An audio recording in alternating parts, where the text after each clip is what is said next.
has been awesome fun there. The cinema is a very different game. ಹೌದು. Wow, ನೀವು ಹಾಸನ ಮೂಲತಃ. ಕಾವೇರಿ ದಂಡೆಲ್ ಬರುತ್ತೆ, ಬಸವಾಪಟ್ಟಣ, ರುದ್ರಪಟ್ಟಣ ಅಂತ ಎರಡು ಟ್ವಿನ್ ಸಿಟೀಸ್ ಆಲ್ಮೋಸ್ಟ್. ಧಾರಾವಾಹಿ ಮಾಡ್ತಾ ಇದ್ದೀರಾ, ಸೈಕೋಯಿಸ್ಟಿಕ್ ಪಾತ್ರ. ದಾಸರದ್ದು ಎಲ್ಲ ಇದೆ, ಅಣ್ಣವ್ರು ಮಾಡಿದ್ರು, ಅಶ್ವತ್ಥವ್ರು ಮಾಡಿದ್ರು. ದೇವ್ರ ಮುಂದೆ ನಿಂತು ಮಾತಾಡೋದು ನಮ್ಮೆಲ್ಲರಿಗೂ ಆಕ್ಚುಲಿ ತುಂಬಾ ಸಹಜ. ನಟನಾಗಿ ಬ್ರೇಕ್ ಅನ್ನೋದು is a rich concept. Hi, ಎಲ್ಲರಿಗೂ ನಮಸ್ಕಾರ. MSN ಟಾಕ್ಸ್ ವಿಶೇಷ ಸಂದರ್ಶನಕ್ಕೆ ಸ್ವಾಗತ, ಸುಸ್ವಾಗತ. ಸೊ ನಾನು ನಿಮ್ಮ ಮೋನಿಕಾ ಎಸ್ ನಾಗರಾಜು. ಇದು ನನ್ನ ಮೊದಲನೇ ಪಾಡ್ಕಾಸ್ಟ್. ಸೊ ಇವತ್ತು ನಮ್ಮ ಜೊತೆ ಕಿರುತೆರೆಯ ಅಚ್ಚುಮೆಚ್ಚಿನ ನಟ, ಜೊತೆಗೆ ಸ್ವಲ್ಪ ಬೈಕೋತಾರೆ ಜನ, ಅದರ ಜೊತೆಗೆ ಐತಿಹಾಸಿಕ ಪಾತ್ರದ ಮೂಲಕ ಎಲ್ಲರ ಮೆಚ್ಚುಗೆಯನ್ನ ಗಳಿಸಿದಂತಹ ನಮ್ಮೆಲ್ಲರ ನೆಚ್ಚಿನ ನಟ, ಜೊತೆಗೆ ಇಡೀ ಕರುನಾಡೆ ಮೆಚ್ಚಿ ಮೆಚ್ಚಿಕೊಂಡಿರೋ ನಟ ನಮ್ಮ ಜೊತೆ ಇವತ್ತು ದೀಪಕ್ ಅವರು ಇದ್ದಾರೆ. ಸೊ ನಾವು ನಮ್ಮ ಶೋಗೆ ವೆಲ್ಕಮ್ ಮಾಡ್ಕೊಳ್ಳೋಣ. ಸೊ ಸರ್, ನಮ್ಮ ಫಸ್ಟ್ ಎಪಿಸೋಡ್ಗೆ first of all thank you so much. Because ತುಂಬ ಡೌನ್ ಟು ಅರ್ತ್ ಅಂತ ಫೀಲ್ ಆಗುತ್ತೆ. ಯಾಕಂದರೆ ಯಾರೋ ಒಬ್ರು ಏನೋ ಹೊಸದು ಸ್ಟಾರ್ಟ್ ಮಾಡಬೇಕು ಅಂತ ಹೇಳಿದಾಗ ಅವ್ರಿಗೊಂದು ಪುಷ್ ಕೊಡೋದಾಗಿರ್ಬೋದು. Because it's my first episode with 0 subscribers. So that to with you, I think I am feeling good. Thank you so much sir. Thank you so much friends. ನಮಸ್ತೆ. ಯಾರಾದ್ರೂ ಹೊಸದಾಗಿ ಏನಾದ್ರು ಶುರು ಮಾಡಬೇಕು ಅಂತಾಗಲೇ ಎಲ್ಲರ ಸಪೋರ್ಟ್ ಬೇಕಾಗಿದೆ. ಹೌದು. I think that is the first thing that anybody can do and offer. ಹಾಗಾಗಿ ನಿಮ್ಮ ಮುಂದಿನ ಜರ್ನಿ ತುಂಬಾ ಸುಲಲಿತವಾಗಿ ಚೆನ್ನಾಗಿ ಆಶಿಸ್ತೇನೆ. Thank you so much sir. First of all ಹೇಗಿದ್ದೀರಾ? ಸೊ ಹೇಗೆ? ಸೂಪರ್ ಆಗಿದ್ದೀನಿ. ಬೆಂಗಳೂರು ಸೂಪರ್. ಹೇಗ್ ನಡೀತಾ ಇದೆ ಫುಲ್ ಲೈಫ್ ಅಲ್ಲಿ? ಏನ್ ನಡೀತಾ ಇದೆ, ಹೇಗ್ ನಡೀತಿದೆ ಲೈಫ್? ಗುಡ್. ಸೊ 2 ದೋಣಿ ಮೇಲೆ ಕಾಲಿಡಬಾರ್ದು ಅಂತ ನಾನು ಡೈಲಾಗ್ ಹೇಳಿದ್ದೆ ಮಾಸ್ತಲ್ಲಿ. ಒಂದ್ಸತಿ 3 ದೋಣಿ ಮೇಲೆ ಕಾಲಿಟ್ಟಿದ್ದೀನಿ. Theatre, stage basically, and TV and cinema ಮೂರಲ್ಲೂ ಕೆಲಸ ನಡೀತಾ ಇದೆ. ಹಾಗಾಗಿ work wise life is beautiful. As an actor ಆ ಥರದ ಒಂದು ಪೊಸಿಷನ್ ಇರೋದು ಇಸ್ ಅ ಪ್ರಿವಿಲೇಜ್ ಅಂತ ನನಗೆ ಅನ್ಸುತ್ತೆ. Exactly. I think I very thankful that I. So 3 ದೋಣಿಲಿ ಅಟ್ ಎ ಟೈಮ್ ಕಾಲಿಟ್ಟಿದ್ದೀರಾ. ಸೊ ಎಲ್ಲದರಲ್ಲೂ ಸಕ್ಸಸ್ ಕಾಣ್ತಿದ್ದೀರಾ, ಅದಕ್ಕೆ ತುಂಬಾ ಖುಷಿ ಆಗುತ್ತೆ. ಅಂದ್ರೆ ಥಿಯೇಟರ್ ಆರ್ಟಿಸ್ಟ್ ಆಗಿ ಅಲ್ಲೂ ಕೂಡ ಇನ್ವಾಲ್ವ್ ಆಗಿ ಭಾಗವಹಿಸ್ತಿರೋದು, ಟಿವಿ ಅಂತ ಬಂದಾಗ ಸೀರಿಯಲ್ ಅಲ್ಲಿ ಕೂಡ ಒಳ್ಳೆ ಪಾತ್ರವನ್ನ ನಿರ್ವಹಿಸ್ತಾ ಇದ್ದೀರಾ. ಅಫ್ಕೋರ್ಸ್ ಸಿನಿಮಾ ಚೆನ್ನಾಗಿ ಆಗ್ತಾ ಇದೆ. ಸೊ ಲಾಸ್ಟ್ ಮಿಸ್ಟರ್ ರಾಣಿ ರಿಲೀಸ್ ಆಯ್ತು ನಿಮ್ದು. ಸೊ ಅದು ಕೂಡ ಒಂದೊಳ್ಳೆ ರೆಸ್ಪಾನ್ಸ್ ಗಳಿಸ್ತು. ಸೊ ಹೇಗೆ ಅನ್ನಿಸ್ತಾ ಇದೆ? ಲೈಫಲ್ಲಿ ಎಲ್ಲ ಒಳ್ಳೇದಾಗ್ತಾ ಇದೆ? ಅಂದ್ರೆ ಯಾವುದೇ ಒಂದು ಮಟ್ಟಕ್ಕೆ ಯಾರು ಬೆಳಿಬೇಕಾದ್ರೂ ಸುತ್ತಮುತ್ತಲಿನ ಜನ ಎಷ್ಟು ಇಂಪಾರ್ಟೆಂಟ್ ಅಂತ ಗೊತ್ತಾಗ್ತದೆ. ಅಂದ್ರೆ ನೀವು ಹೇಳಿದ್ರಲ್ಲ, ಥಿಯೇಟರ್ ಅಥವಾ ಟಿವಿ ಅಥವಾ ಸಿನಿಮಾ ಮೂರು ಇಟ್ಸ್ ಎಕ್ಸ್ಟ್ರೀಮ್ಲಿ ಕೊಲಾಬರೇಟಿವ್. ಅದರಲ್ಲಿ ನಮ್ಮ ಜೊತೆಗಿರೋರು ಎಲ್ಲರೂ ಚೆನ್ನಾಗಿ ಕೆಲಸ ಮಾಡ್ತಾರೆ. ಪ್ರಾಯಶಃ ನಾವು ಒಂದು ಮಟ್ಟಕ್ಕೆ ಸಕ್ಸಸ್ ನ ಪಡಿಬಹುದು ಅಂತ ನಮ್ಗೆ ಅನ್ಸುತ್ತೆ. ದಟ್ ವೇ ಥಿಯೇಟರ್ ಅಲ್ಲಿ ಇಲ್ಯುಮಿನೇಟಿಂಗ್ ವಿಂಡೋಸ್ ಅಂತ ನಮ್ದೊಂದು ತಂಡ ಇದೆ. ಅದ್ರಲ್ಲಿ ಶ್ರೀಲಲಿತಾ ಪಂಗಪಾಟಿ ಅಂತ partner.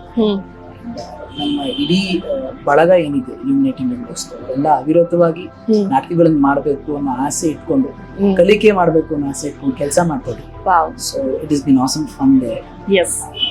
TV like you are saying, ಮೊದಲು ದಾಸಪುರಂದರ ಆಯ್ತು, ಆಮೇಲೆ ಈಗ ಲಕ್ಷ್ಮೀ ನಿವಾಸ ಆಗ್ತಿದೆ, ಕಲರ್ಸ್ ಕನ್ನಡ ಆಗಿತ್ತು, ಈಗ ಜಿ ಕನ್ನಡದಲ್ಲಿ ಸ್ವಲ್ಪ ಚಾನ್ಸ್ ಸಿಕ್ಕಿದೆ. ಹಾಗೆ ಈ 2 ಪ್ಲಾಟ್ಫಾರ್ಮ್ಸ್ಗೂ I am very very thankful. Because ಯಾವುದೋ ಒಂದು ಮೂಲೆಯಲ್ಲಿದ್ದ ವ್ಯಕ್ತಿನ ಮನೆ ಮನೆಗೂ ತಲುಪಿಸುವಂತಹ ಕೆಲಸ I think TV can do so beautifully. And ನೀವು ಹೇಳಿದ್ರಲ್ಲ ಡೌನ್ ಟು ಅರ್ತ್ ಅಂತ ಅನ್ಸುತ್ತೆ, that will always be there. ಯಾಕಂದ್ರೆ ಇವೊಬ್ಬರು ಸಪೋರ್ಟ್ ಇಲ್ಲದೆ ಮಾಡ್ಲಿಕ್ಕೆ ಆಗಲ್ಲ. ಅದಂತೂ ನಿಜವಾದ ಮಾತು. ಯಾವ್ದು ಸಪೋರ್ಟ್ ಇಲ್ಲದಲೇ ಏನು ನಡೆಯಲ್ಲ. ಒಬ್ರಿಗೊಬ್ರು ಬೆನ್ನೆಲುಬಾಗಿ ನಿಂತ್ಕೊಂಡು ಒಬ್ರಿಗೊಬ್ರು ಸಪೋರ್ಟ್ ಮಾಡಿದ್ರೇನೆ ಅಲ್ಲೊಂದು ಏನೋ ಸ್ಪಾರ್ಕ್ ಆಗಕ್ ಸಾಧ್ಯ. ಮಿಸ್ಟರ್ ರಾಣಿಲಂತೂ ಟೆಕ್ನಿಕಲಿ ತುಂಬಾ ಕೆಲಸ ಇತ್ತು. ಹೌದು. ಎಲ್ಲ ವಿಭಾಗಗಳು, ಅಂದ್ರೆ ಮೇಕಪ್ ಇರ್ಬೋದು, ಕ್ಯಾಮರಾ ಇರ್ಬೋದು, ಸೌಂಡ್, ಎಲ್ಲದ್ರಲ್ಲೂ ತುಂಬಾ ಪರಿಶ್ರಮ ವಹಿಸಿ ಎಲ್ಲರೂ ಕೆಲಸ ಮಾಡ್ತಾರೆ. ಹಾಗಾಗಿ cinema is a very different game. ಅದರಲ್ಲೂ ಸಕ್ಸಸ್ ಆಗಬೇಕು. These are the basic things, the people around you and the team. So Deepak ಅಂತ ಬಂದಿದ ತಕ್ಷಣವೇ ದಾಸಪುರಂದರ ಧಾರಾವಾಹಿಲಿ ಒಂದು ಐತಿಹಾಸಿಕ ಪಾತ್ರ, ದಾಸರ ಪಾತ್ರ ಮಾಡಿದ್ದಾರೆ. ಇನ್ನ ಈ ಕಡೆ ಬಂದ್ರೆ ಸೈಕೋಯಿಸ್ಟಿಕ್ ಪಾತ್ರ, ಜಯಂತ್ ಪಾತ್ರ ಮಾಡಿದ್ದಾರೆ ಅಂತ ಅಷ್ಟೇ ಗೊತ್ತು. ಬಟ್ ದೀಪಕ್ ಹುಟ್ಟಿ ಬೆಳೆದಿದ್ದು, ಎಜುಕೇಶನ್ ಎಲ್ಲ ಎಲ್ಲಿ? ಬೆಂಗಳೂರಿನವರು ಮೂಲತಃ ನಾನು. ಬಟ್ ನಮ್ಮ ಊರು ಬಸವಾಪಟ್ಟಣ. ಎಲ್ಲಿ ಬರುತ್ತೆ? ಹಾಸನ. ಸರ್ ನಾನು ಹಾಸನ ಸರ್. ಸರ್ ನಾನು ಯಾರಿಗೆ ಇಂಟರ್ವ್ಯೂ ಮಾಡ್ಲಿ ಎಲ್ರು ಹೆಂಗೋ ಏನೋ ಕನೆಕ್ಟ್ ಆಗ್ತಾ ಇದಾರೆ ಸರ್ ಹಾಸನಾಗೆ. ವಾವ್, ನೀವು ಹಾಸನ ಮೂಲತಃ ಬಸವಪುರ ಅಂತ? ಬಸವಾಪಟ್ಟಣ ಅಂತ. ಓಕೆ. ಕಾವೇರಿ ದಂಡೆಲ್ ಬರುತ್ತೆ, ಬಸವಾಪಟ್ಟಣ, ರುದ್ರಪಟ್ಟಣ ಅಂತ ಎರಡು twin cities almost. So my family hails from there. ಅದಾದ್ಮೇಲೆ ಬೆಂಗಳೂರಲ್ಲಿ ಎಲ್ಲ ಎಜುಕೇಶನ್ ಹಾ. Life is happening very beautiful in so ನನಗೆ ಖುಷಿ ಆಗ್ತಿರೋದು ಏನಂತಂದ್ರೆ ನನ್ನ ಫಸ್ಟ್ ಇಂಟರ್ವ್ಯೂನಲ್ಲಿ ಹಾಸನದವರು ನಾನು ಹಾಸನದ ಹುಡುಗಿ. ಸೊ ಖುಷಿ ಆಗ್ತಾ ಇದೆ ಸರ್ ಹಾಸನದವರು ಅಂತ ಕೇಳಿ. ಸೊ ನಮ್ಮ ಹಾಸನದವ್ರು ಇವತ್ತು ನನ್ನ ಚಾನಲ್ಗೆ ಬಂದಿರೋದು ಅಫ್ಕೋರ್ಸ್ ನನಗೆ ಖುಷಿ ಇದೆ. ಬಟ್ ಕಮಿಂಗ್ ನೆಕ್ಸ್ಟ್, ಧಾರಾವಾಹಿ ಮಾಡ್ತಾ ಇದ್ದೀರಾ, ಸೈಕೋಯಿಸ್ಟಿಕ್ ಪಾತ್ರ.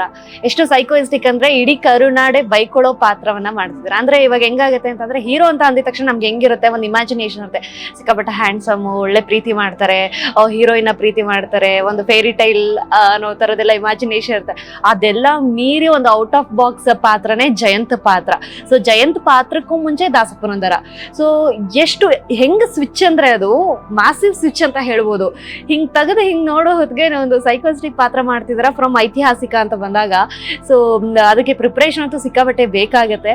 ಬಟ್ ಸ್ಟಿಲ್ ಎಷ್ಟು ನಿಮ್ಗೆ ಹೇಗೆ ಅನ್ನಿಸ್ತಾ ಇತ್ತು ಆ ಪಾತ್ರಗಳನ್ನ ಮಾಡುವಾಗ, ಬಿಕಾಸ್ ಇಲ್ಲಿಂದ ಇಲ್ಲಿಗೆ ಸ್ವಿಚ್? ಅಂದ್ರೆ ಮೊದಲನೇದಾಗಿ ದಾಸಪುರಂದ್ರದ ಬಗ್ಗೆ ಮಾತಾಡಬೇಕು ಅಂತಂದ್ರೆ ಅದ್ರಲ್ಲಿ ನಂದೇನು ಹೆಚ್ಚು ಇರ್ಲಿಲ್ಲ ಅಂತ ನನ್ಗೆ ಅನ್ಸುತ್ತೆ ಸ್ವಾಭಾವಿಕವಾಗಿ. ಯಾಕೆಂದ್ರೆ ದಾಸರದ್ದು ಎಲ್ಲ ಇದೆ. ಸೊ ಅವರ ಹೆಸರು, ಅವರ ಕೀರ್ತಿ, ಅವ್ರು ಮಾಡಿರುವಂತಹ ಪುಣ್ಯದ ಕೆಲಸ ಏನಿದೆ ಅದನ್ನ ಜನರಿಗೆ ಕಲ್ಪಿಸ್ಬೇಕು ಅನ್ನೋದು ಆ ಧಾರಾವಾಹಿಯನ್ನು ಇಟ್ಟಾರೆ. ಇನ್ನೊಂದು ಇಂಟ್ರೆಸ್ಟಿಂಗ್ ಥಿಂಗ್ ಏನಂತಂದ್ರೆ ಬಹಳ ದೊಡ್ಡ ದೊಡ್ಡ ದಿಗ್ಗಜರು ಆ ಪಾತ್ರ ಮಾಡ್ಕೊಂಡಿದ್ದಾರೆ. ಅಣ್ಣವ್ರು ಮಾಡಿದ್ದಾರೆ, ಅಶ್ವಥ್ ಅವ್ರು ಮಾಡಿದ್ದಾರೆ. ಎಲ್ಲೋ ಒಂದು ಮನಸ್ಸಿನ ಮೂಲೆಯಲ್ಲಿ ಇಂಥ ಪಾತ್ರ ನಾನು ಹೆಂಗ್ ಮಾಡ್ಲಿ ಒಂದು ಅಳಕಿತ್ತು. ಬಟ್ ಅದಕ್ಕೆ ದಾಸರೇ ಮಾಡಿಸ್ಕೊಂಡು ಹೋದ್ರು ಅಂತ ನನಗೆ ಅನ್ಸುತ್ತೆ.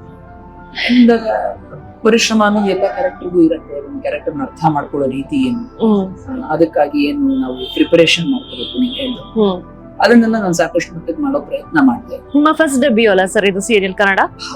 ಸೀರಿಯಲ್ ಅಲ್ಲಿ that was my first.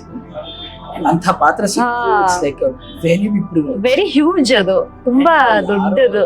Karthik Nandini ಮೂರ್ತಿ ಧಾರಾವಾಹಿ ಪ್ರೊಡ್ಯೂಸರ್ಸ್ ಯಾರಿದ್ರು ಅವರು ನನ್ನ ಥಿಯೇಟರ್ ಫ್ರೆಂಡ್ಸ್ ಬೇಸಿಕಲಿ. ಸೊ ನಾಟಕಗಳನ್ನ ನಾವು ಒಟ್ಟಿಗೆ ಮಾಡಿದ್ವಿ. ಹಾಗಾಗಿ ಎಲ್ಲೋ ಅವ್ರು ನನ್ನ ಮೇಲೆ ಒಂದು ಸ್ವಲ್ಪ ಕಾನ್ಫಿಡೆನ್ಸ್ ಇಟ್ಟು ಮಾಡಬಹುದು ಅಂತ ಹೇಳಿ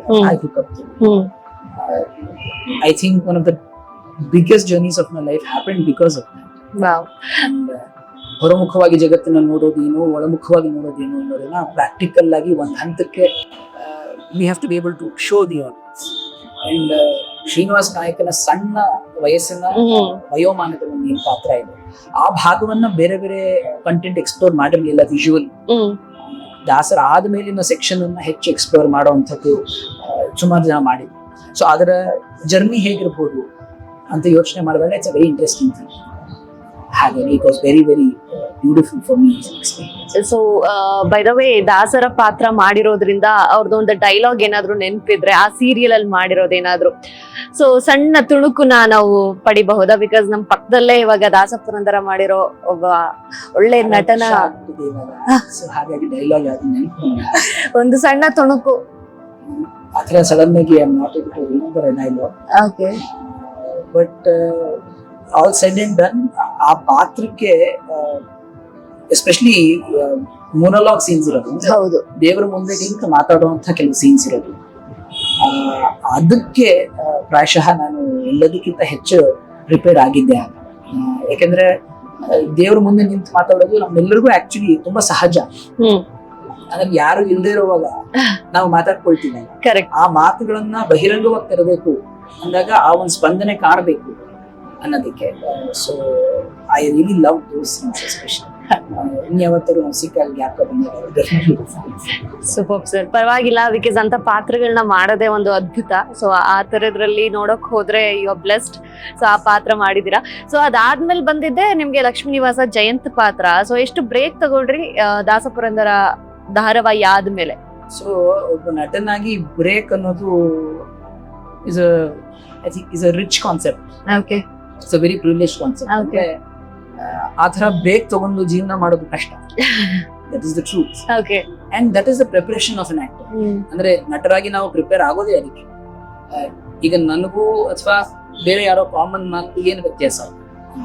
ಅವರು ಕೈ ಕಾಲು ಅಲ್ಲಾಡಿಸ್ತಾರೆ, ಮಾತಾಡ್ತಾರೆ, ಅವರಲ್ಲೂ ಎಮೋಷನ್ಸ್ ಇದೆ. ಸೊ ಒಬ್ಬ ನಟನ ಕೆಲಸನೇ ಅದು, ಒಂದು ಪಾತ್ರವನ್ನ ಎಷ್ಟು ಸುಂದರವಾಗಿ ಮಾಡಿ ಅದರಿಂದ ಹೊರಗೆ ಬರ್ಬೇಕು. That is also an actors. Okay. So ನಾನು ಆತರ ಬ್ರೇಕ್ ತಗೊಳ್ಳಿಲ್ಲ. ನಾನು ಬಂದಿದ್ದೆ ಬೇರೆ ಸಿನಿಮಾಗಳಿಗೆ ಮಾಡ್ತಾ ಇದ್ದೆ ಅವಾಗ್ಲೂ, ಅಂಡ್ ಥಿಯೇಟರ್ ನಡೀತಾನೆ ಇತ್ತು. And may be because theatre ಮಾಡೋದ್ರಿಂದ ಒಂದು ಪಾತ್ರದ ಜಾಡನ್ನು ಹೇಗೆ ಹಿಡಿಬಹುದು ಮತ್ತು ಅದರಿಂದ ಹೇಗೆ ಅದನ್ನ ಅಷ್ಟೇ ಸುಲಿಲಿಕ್ಕೆ ಕಳಚಬಹುದು ಅನ್ನೋದು ಒಂದು ಅಭ್ಯಾಸ ಆಗಿರುತ್ತೆ. ಓಕೆ ಆ ಒಂದು ತಾಲೀಮಿನಲ್ಲೇ ಅದೆಲ್ಲ ಇದೆ. ಹಾಗಾಗಿ it was very easy for me that. Okay but ಈ ತರದ ಪಾತ್ರಗಳನ್ನ ಟಿವಿನಲ್ಲಿ ನಾನು ಮಾಡಿರ್ಲಿಲ್ಲ. ಆದ್ರೆ I have done these kind of roles before. ಅದೇ ನೀವು ರಂಗಭೂಮಿ ಕಲಾವಿದರಾಗಿರೋ ಕಾರಣದಿಂದ ನೀವು ಮಾಡಿರೋದುಂಟು ಬೇರೆ ಬೇರೆ ಇದ್ರಲ್ಲಿ.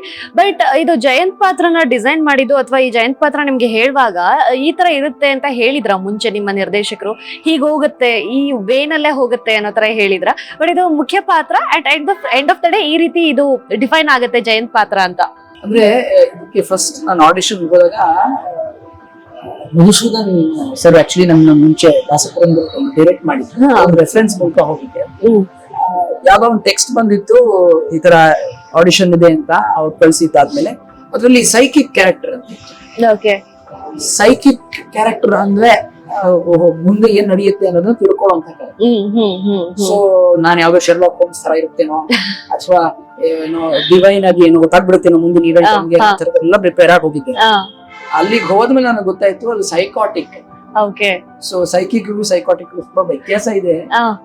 ಸೈಕಾಟಿಕ್ ಅನ್ನೋದು ವೆರಿ ಡಿಫ್ರೆಂಟ್ ಲೆವೆಲ್. ಓಕೆ ಹಾಗಾಗಿ ಹೆಂಗ್ ಪರ್ಫಾರ್ಮ್ ಮಾಡಬಹುದು ಅಂತ ಯೋಚನೆ ಮಾಡಿದಾಗ ಅಪೂರ್ವ ಕಾಸಪಳ್ಳಿ ಆಕ್ಚುಲಿ ನಮ್ಗೆ ಆಡಿಷನ್ ಮಾಡಿಸಿ, ಚಂದನ ಕೃಷ್ಣ ಅವರಿದ್ರು, ನಮ್ಗಳ ಜೊತೆಗೆ ಒಂದು ಆಡಿಷನ್ ಮಾಡಿದ್ವಿ. ಆ ಸ್ಕ್ರಿಪ್ಟ್ ಆಕ್ಚುಲಿ ನನ್ನ ಕ್ಯಾರೆಕ್ಟರ್ ಆಗೇ ಇರ್ಲಿಲ್ಲ, ಜಯಂತನ ಪಾತ್ರದ ಆಗಿರ್ಲಿಲ್ಲ. They gave me some other role to audition for this role because ಅಪ್ಪ had seen ಸುಮಾರು ಜನ ನೋಡಿದ್ರು ಅನ್ಸುತ್ತೆ ಅವರು ಜಯಂತ್ ಪಾತ್ರ ಮಾಡ್ಬೇಕು ಅಂದ್ರೆ ಹಿಂಗೆ ಒನ್ ಡೈಮೆನ್ಷನ್ ಮಾಡ್ಬಿಡ್ತಾರೆ. ಬೇರೆ ಕ್ಯಾರೆಕ್ಟರ್ ಲೈನ್ಸ್ ಕೊಟ್ಬಿಟ್ಟು ಅದನ್ನ ಸೈಕೋಟಿಕ್ ಆಗಿ ಮಾಡಿ ಅನ್ನೋ ತರ ಇದ್ರು. It was a beautiful experience. Wow. So audition ಮುಖಾಂತರ ಸೆಲೆಕ್ಟ್ ಆಗಿದ್ದ ಹಾಗಾದ್ರೆ ಜಯಂತ್ ಪಾತ್ರಕ್ಕೆ? ಎಲ್ಲಾ ಪಾತ್ರಗಳನ್ನು ಇಲ್ಲಿವರೆಗೆ ಆಡಿಷನ್ ಮೂಲಕನೇ. ಓಕೆ, ಅದು it's a very good thing to do ಅಂತ ನಂಗೆ ಅನ್ಸುತ್ತೆ. ಯಾಕಂದ್ರೆ ಅಲ್ಲಿ ನಮ್ಗೆ ಪಾತ್ರ ಎಷ್ಟು ಆಳ ಇದೆ ಅಂತ ಪೂರ್ತಿ ಅರ್ಥ ಆಗ್ದಿರೋದು, ಓಕೆ ಇಷ್ಟು ಲೆವೆಲ್ ಇದೆ ಅಂತ ಒಂದು ಅರ್ಥ ಆಗುತ್ತೆ. Okay, so it was very interesting. Okay, ಅದಾದ್ಮೇಲೆ ಕಾಸ್ಟಿಂಗ್ ಫೈನಲ್ ಆಗಿರ್ಲಿಲ್ಲ, it limit of time. But final ಆದ್ಮೇಲೆ ಪಾತ್ರಕ್ಕೆ ಬಂದಾಗ I started off with the marriage of Jayant and his wife Janhvi.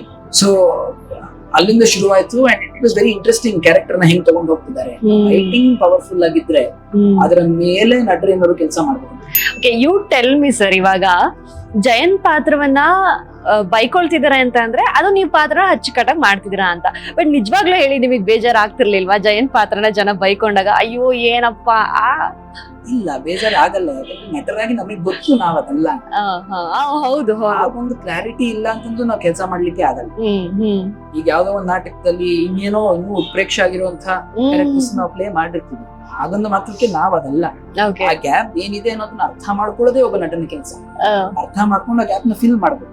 ದಾಸಪುರಂದರ ಪಾತ್ರವನ್ನ ಎಷ್ಟು ಹೊಗಳಿದ್ರೋ ಜಯಂತ್ ಪಾತ್ರ ಅಂತ ಬಂದಾಗ ಅಷ್ಟೇ ಬೈಕೊಂಡಿದ್ದಾರೆ. ಓ ಏನಪ್ಪಾ ಈ ಜಯಂತ್ ಸೈಕೋ ಅಂತ. ಅಂಡ್ ಎಷ್ಟ್ ಚೆನ್ನಾಗಿ ಅದು ಜನನೇ ಪ್ರೆಡಿಕ್ಟ್ ಮಾಡ್ತಾ ಇದ್ರು ಈ ಪ್ರೋಮೋಗಳ ಆಚೆ ಬಂದಾಗ, ಅಥವಾ ನೀವು ಮದ್ವೆ ಆಗ್ತಿದ್ದೀರಾ ಅಂತ ಅಂದಾಗ ಎಲ್ಲ ಸಡನ್ ಆಗಿ ಆಯ್ತು ಸೀರಿಯಲ್ ಅಲ್ಲಿ. ಸೊ ನೀವು ಸಡನ್ ಆಗಿ ಅಪಿಯರ್ ಆಗ್ತೀರಾ, ಜಾನ್ವಿ ಅವ್ರನ್ನ ಇಷ್ಟಪಡ್ತೀರಾ, ಅದೆಲ್ಲ ಸಡನ್ ಆಗಿ ಆದಾಗ ಅವರೇ ಪ್ರಿಡಿಕ್ಟ್ ಮಾಡ್ತಾ ಇದ್ರು ಪ್ರೋಮೋದಲ್ಲೆಲ್ಲ. ಸೊ ಅಷ್ಟು ಅಡಿಕ್ಟ್ ಆಗ್ಬಿಟ್ಟಿದ್ರು ಜಾನ್ವಿ ಅಂಡ್ ಜಯಂತ್ ಪಾತ್ರಕ್ಕೆ. So that is more important ಅಂತ ಅನ್ಸುತ್ತೆ ಒಬ್ಬ ನಟನಿಗೆ.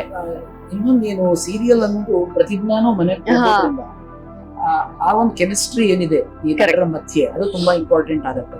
Okay, and I think Lakshmi ನಿವಾಸದಲ್ಲಿ ಪ್ರತಿಯೊಬ್ಬ ನಟನು very very experience people, very talented people ಇದ್ದಾರೆ.